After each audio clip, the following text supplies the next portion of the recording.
Hi guys, this is Tanya Sodium today. Please, sir. I want some more.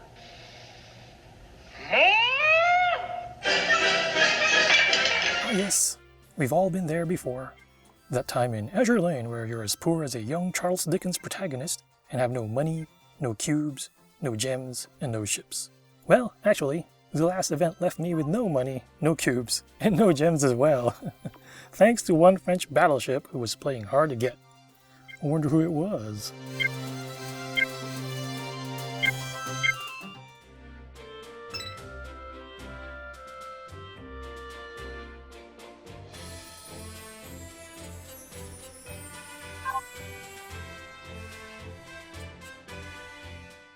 $300 cubes. That's almost how much it took to get this bloody pirate ship, which I spent over 10 days pulling for. That also means that my SSR dreams will probably be dead for the next event with the measly amount of cubes I got left. I hope you're worth it, Jean-Bar. Lord, I hope you're worth it. Now I'm so broke that I'm asking Mr. Bumble the Beetle at the orphanage for an extra serving of gruel. Life can be so cruel sometimes, but I digress. Today is all about helping beginners by going over some of the game's more notable common ship drops, otherwise known as gray rarity ships. After all, we all had to start from somewhere. Plus, today's poor Oliver twists eventually become Azur Lane's elite degenerates. I mean elite shikikons in the future. Yeah, that's what I meant. You know who you are. Anyway, back to common gray ship drops.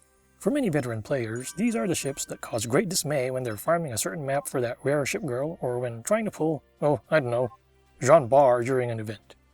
Yes, I still feel salty about that. Like pretzel. From Philadelphia. Anyway, cases like this are the reason why seeing these gray ships appear during a pull can be like seeing a new gray hair pop out on your noggin for some folks. It's kind of disappointing. Add the fact that these common gray ships love to return like Douglas MacArthur, and it's like dealing with a bunch of stalkers.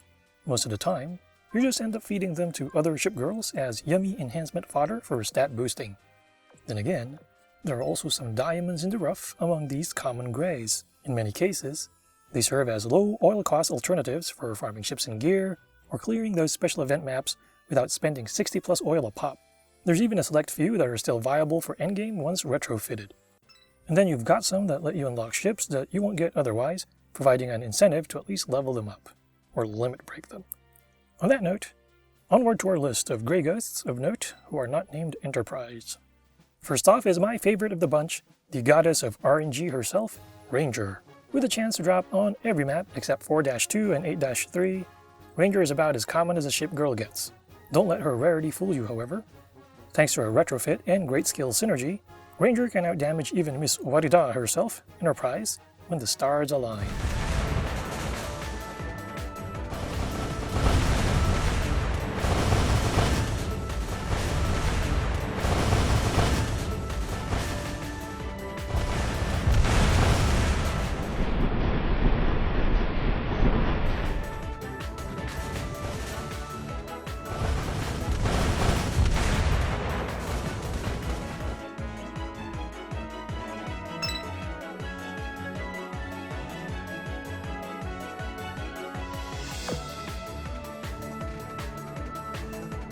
With a loadout of 1 torpedo bomber and 2 dive bombers, Ranger is all about raining damage on the field. And while his torpedo plane efficiency maxes out at 105%, her dive bomber efficiency goes up to 145%, which is higher than Saratoga or Enterprise. All that being said, her max aviation stat of 300 places her in the bottom third for carriers. Ranger is classified as a CVL, or light carrier after all, and with the exception of Centaur, CVLs pretty much rank at the bottom for that stat. Even Unicorn has a higher aviation stat than Ranger, at 307. On the plus side, her reload is just above average, and she also has the 4th highest evasion stat among carriers. What really makes Ranger special though are her 2 skills. One is Quick Takeoff, which provides a 15% chance after each strike to make the next one available right away. Add her retrofit skill Assault Carrier, which gives her a 25% chance to double her damage for 10 seconds, and you've got a ship with great nuking potential. This is especially true when you save up 2 strikes, and one of those triggers Quick Takeoff together with Assault Carrier. All of a sudden, you've got 3 airstrikes in a row at double damage.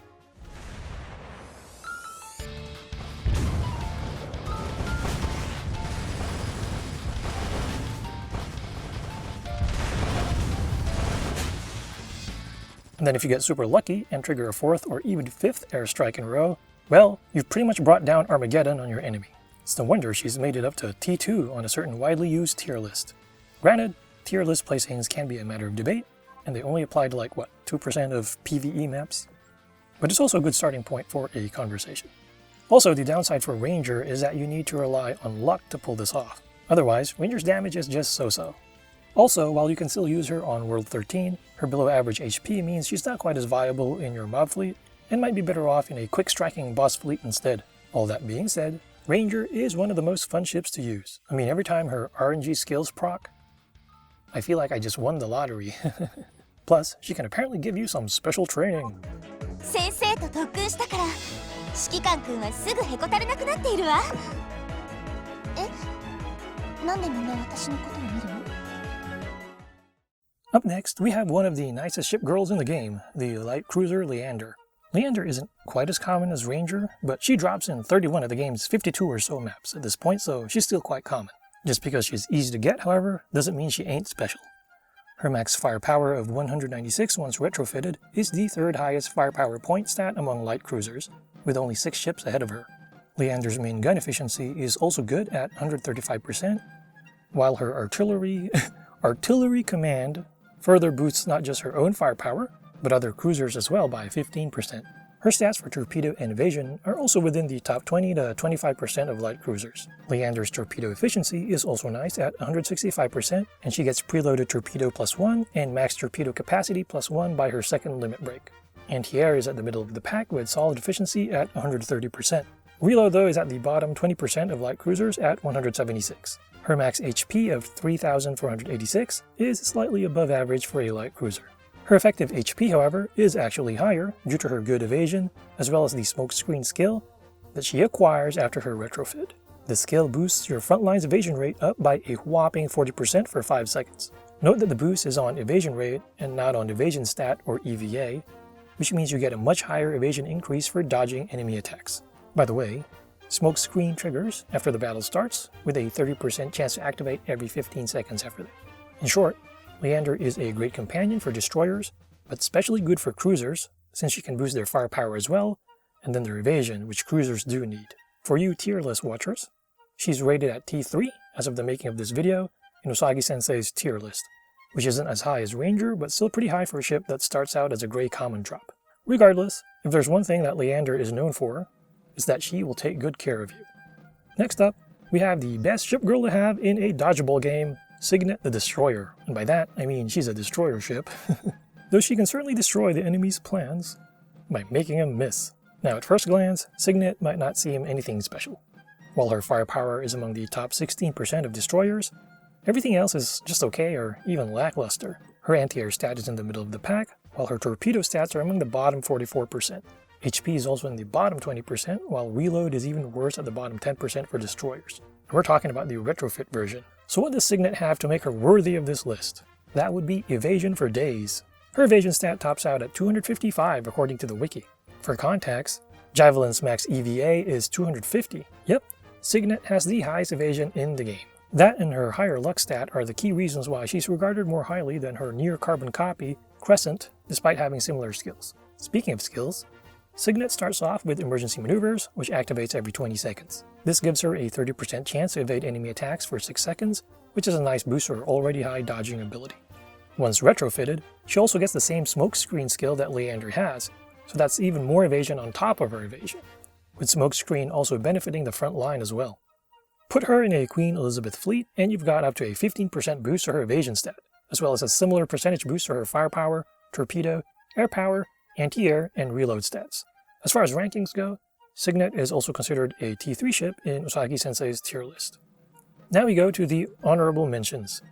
These are gray ships that aren't quite as highly regarded as the ones we've mentioned, but are still solid. In fact, if you like to go by tier lists, they still make the cutoff point at T4 as of the making of this video, which is still within the viable list for the hardest stage in the game. Just note that you'll need to surround them with good companions and maybe play manually just to be safe. First up is Shiranui.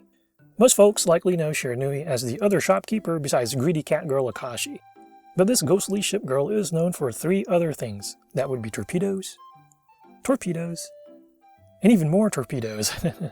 With a maxed out torpedo stat of 562, Shiranui actually has the 4th highest torpedo stat in the game. Her 165% torpedo efficiency also ties torpedo goddesses such as Ayanami, Shigure, Hamakaze, and Tanikaze. Add the double torpedo skill and you can chuck even more watery missiles of doom at your foes.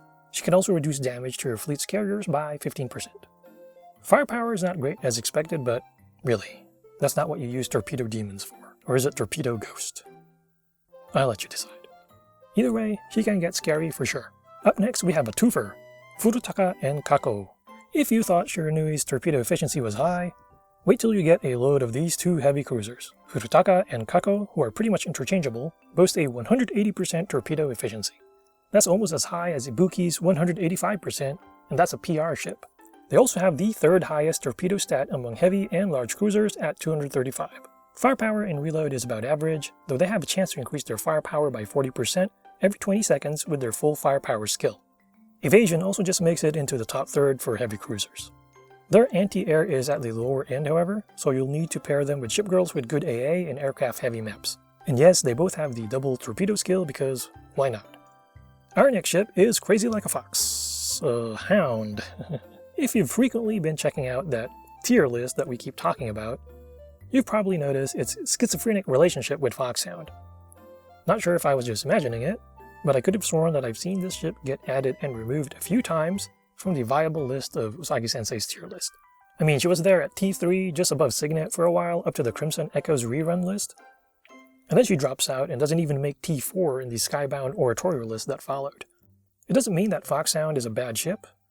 It likely just means that there are other ships that can fill the same role but better. Speaking of which, what is her role anyway? That would be damage mitigation for your back line via a 15% reduction, courtesy of her flank defense retrofit skill. She gives the front line some love as well in the form of a 15% reload boost to allied destroyers. She'll need it too since her own base reload stat is at the lower end.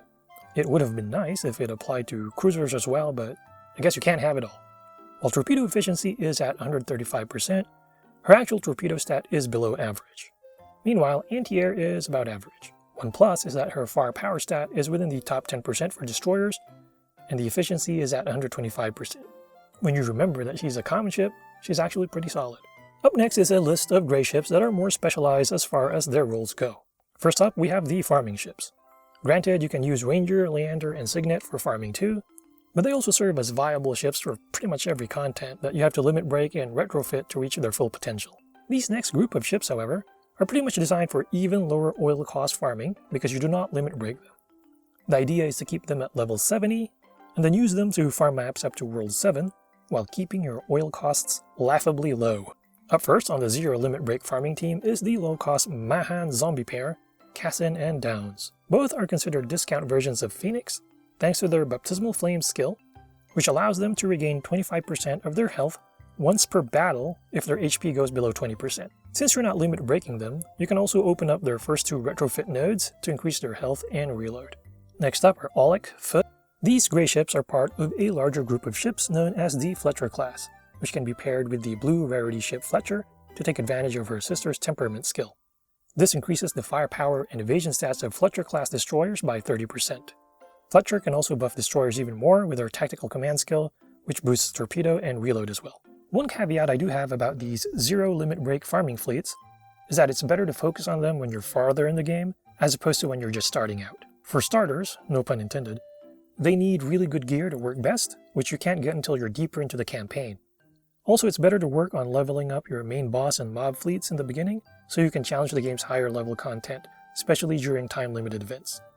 Anyway, just something to keep in mind. Last but not least are the gray ships that you need to limit break in order to unlock exclusive ships or gear from the game's Memento section. In fact, we've already gone over some of them, so they should sound familiar. Cassin and Downes, for example, can be paired with gray ship Oklahoma and purple ship Arizona to unlock the Pearl Steer's auxiliary gear once their total rarity reaches 13 stars. This gear restores 10% of all your remaining ship's HP when the ship that it is equipped to sinks in battle. This makes it especially good for PvP. Aulick, Foote, and Spence, meanwhile, can be paired with the blue ship Thatcher and purple ship Charles Osborne to unlock the Beaver Squad tag once they reach 17 total stars altogether. This equipment not only increases the evasion of the equipping ship, but also boosts the speed of your entire fleet by 20%. It's especially good for heavy cruisers, though you're free to put it in a 3-destroyer Vanguard too if you want to see them bouncing off walls. Then you've got Craven and McCall. These two can be paired with blue ship Gridley to unlock purple ship Mori at 10 stars and make her available in the construction pool. Common German ships, I'm going to butcher the pronunciation for this, Königsberg, Karlsruhe, and Köln, on the other hand, can unlock the light cruiser Leipzig once they reach 9 total stars. I could just see the German viewers cringing right now. I'm sorry, I don't know German. Other gray ships can be used in conjunction with other higher rarity ships to unlock ship models and gems. Just make sure to check the Bands tab in your Memento section to check them all out. Anyway, there you go, a rundown of some notable common ship drops in Azur Lane. I also just want to reiterate that every ship is viable for the great majority of maps, so try not to get caught up on tier lists too much, as they usually focus on the hardest map of the game. So, which gray ship girls do you like to use? As always, feel free to leave any thoughts or questions you may have in the comment section. Once again, this is Tabi Asobi, and thank you for watching.